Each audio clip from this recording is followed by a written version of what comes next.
Hello dear students, स्वागत करते हुए आप सभी का हिंदी इंग्लिश इम्प्रूवर चैनल पर ट्रांसलेशन की सीरीज में आइए और एक बहुत ही इंटरेस्टेड स्टोरी देखते हैं और उसका ट्रांसलेट इंग्लिश में करते हैं। तो आइए सबसे पहले हिंदी की स्टोरी पढ़ लेते हैं। शंकु एक निर्धन मजदूर था। वह एक कारखाने में काम करता था। उसकी एक पत्नी तथा 2 बच्चे थे। उसकी आय बहुत कम थी। वह सदैव कर्ज में रहता था।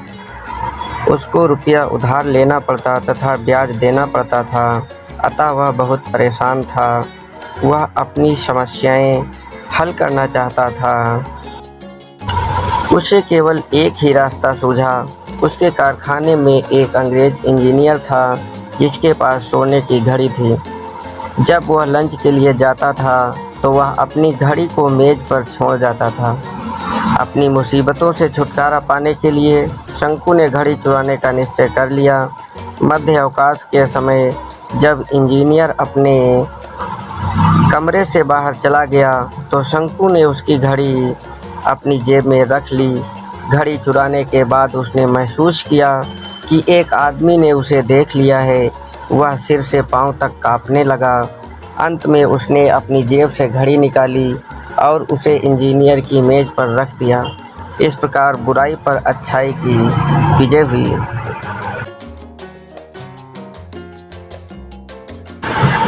और अब अंग्रेजी ट्रांसलेशन देखते हैं।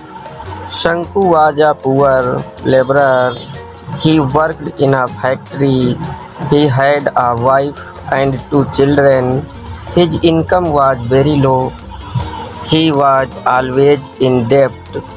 He had to borrow money and pay interest. So he was very upset. He wanted to solve his problems. He found only one way.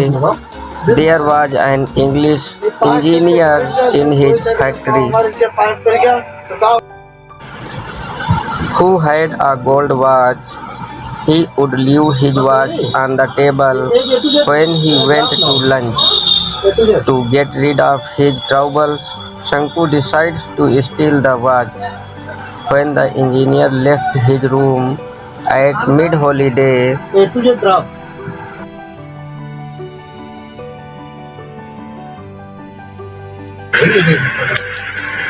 so Shunku put his watch in his pocket.